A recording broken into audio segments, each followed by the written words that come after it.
먹는 코로나 치료제를 언제 쓸 수 있을지 그동안 전 세계가 주목해왔습니다. 미국이 처음으로 긴급 사용을 허가했습니다. 알약 형태로 돼 있고 집에서 먹을 수 있습니다.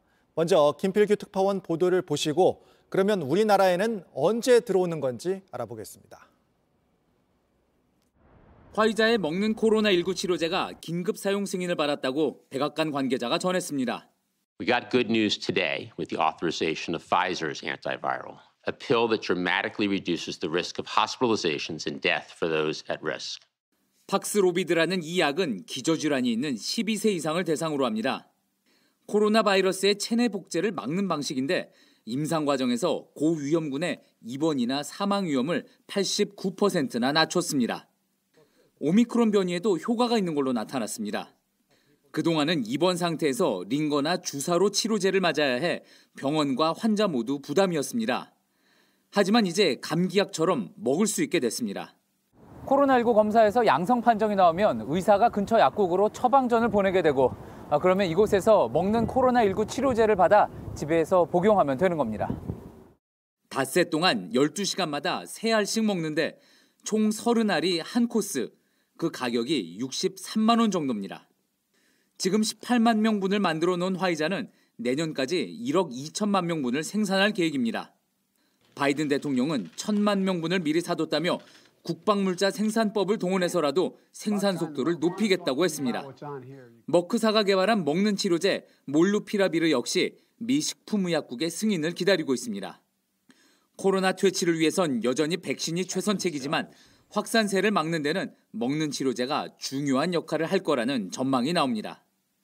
워싱턴에서 JTBC 김필규입니다. 코로나 취재 맡고 있는 박민규 기자 나와 있습니다.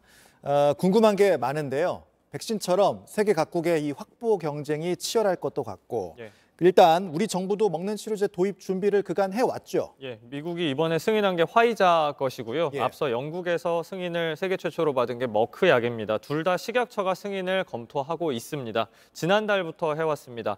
식약처에 물어보니까 연내 승인도 가능하다 이렇게 얘기를 하면서 1초도 낭비할 시간이 없고 최대한 서두르겠다고 했습니다. 그러면 일단 언제, 얼마나 들어오는지는 조금 더 봐야 됩니까?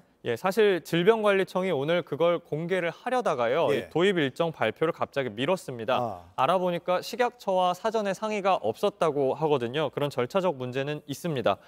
그러니까 허가 당국이 결정하기 전에 도입 일정부터 먼저 발표하는 건 좀 맞지 않다 이런 판단을 한 거고요.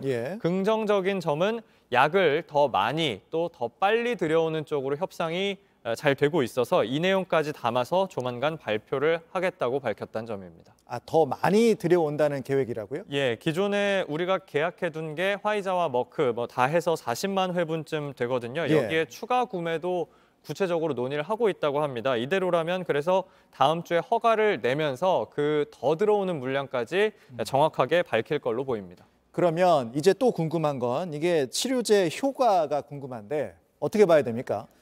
치료제의 역할은요, 코로나 환자가 중증으로 나빠지는 것을 막는 겁니다. 화이자는 입원하거나 숨질 확률을 89% 낮춘다. 머크는 30%는 낮춘다. 이렇게 밝히고 있습니다. 다만 이건 제약사들이 내놓은 자료고 외부 검증이 안 된 겁니다. 실제 머크는 당초에 효과가 50%까지 줄인다고 했다가 이걸 얼마 안 돼서 30%로 줄여서 발표를 했거든요. 그래서 단순 비교에도 한계가 있습니다. 일단 그런데 프랑스의 경우에는 머크 것을 이미 사기로 한 걸 주문을 취소를 한다고 했고요. 반대로 일본은 머크 것 160만 회분을 계약했는데 예정대로 쓰겠다. 당장 다음 주부터 쓰겠다고 하고 있습니다. 자, 그리고 또 하나. 백신처럼 이 먹는 치료제가 감염 자체를 막는 건 아닌 거죠? 아닙니다. 말씀드렸듯이 상태를 나빠지지 않게 하는 게 목적입니다. 효과도 초기에 닷새 정도로 한정이 된다고 합니다. 그리고 이거를 이제 어떤 환자에게 쓰느냐, 또 약값이 꽤 비싼 편입니다. 이 약값은 어떻게 해결하느냐 이런 것도 궁금합니다. 아무래도 이 대상은 초기에는 고위험군이 위주가 될 것 같습니다. 제약사들의 이 임상시험 대상도 비만, 당뇨, 심장병 같은 고위험군, 특히 미접종 고위험군이었거든요. 특히 재택치료자의 경우에 지금은 해열제나 감기약 정도만 제공이 됩니다. 입원해서 치료받는 환자는 주사제를 맞을 수가 있지만 재택치료자는 처방을 못 받았거든요.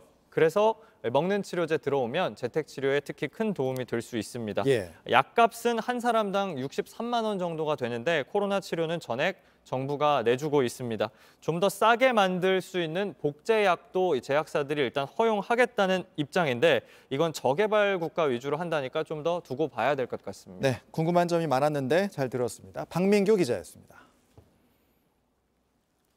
청소년 백신 접종이 속도를 못 내는 건 부작용 우려 때문이죠. 그래서 부작용이 적다고 알려진 노바백스에 최근 관심이 쏠리고 있습니다. JTBC 취재 결과 우리 정부가 노바백스 측에 청소년 임상시험 자료를 요청한 걸로 파악됐습니다. 소아, 청소년 대상 허가를 빠르게 검토하겠다는 뜻입니다.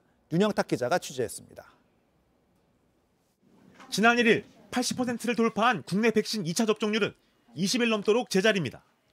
2차 접종을 마친 청소년은 절반도 안 됩니다. 화이자와 모더나 등 mRNA 백신에 대한 부작용 우려 때문입니다. 그런데 노바백스 백신은 다른 방식으로 만듭니다. 나방 등 곤충세포를 코로나 바이러스와 같은 스파이크 단백질로 만들어 몸에 주입해 면역을 얻습니다. 유전자 재조합 방식으로 독감 백신 등에 이미 널리 쓰이고 있습니다.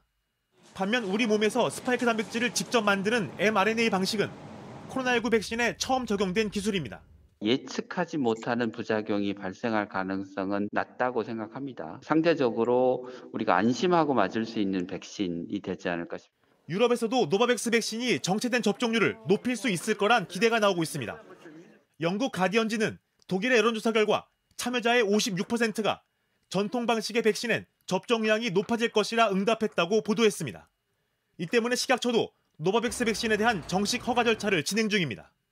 이르면 다음 달 허가가 나고 내년 1분기 안에 성인 대상 접종이 이루어질 전망입니다. 학부모들의 관심이 많은 노바백스 백신의 청소년 접종 추진도 속도를 내고 있습니다. 식약처 관계자는 임상 자료와 함께 소아청소년에 대한 허가 신청도 빨리 했으면 좋겠다는 의사를 노바백스 측에 전달했다고 밝혔습니다.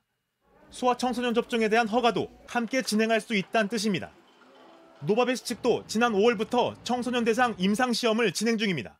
식약처는 임상 결과만 좋으면 신속히 청소년 접종을 추진하겠다고 밝혔습니다. JTBC 윤영탁입니다.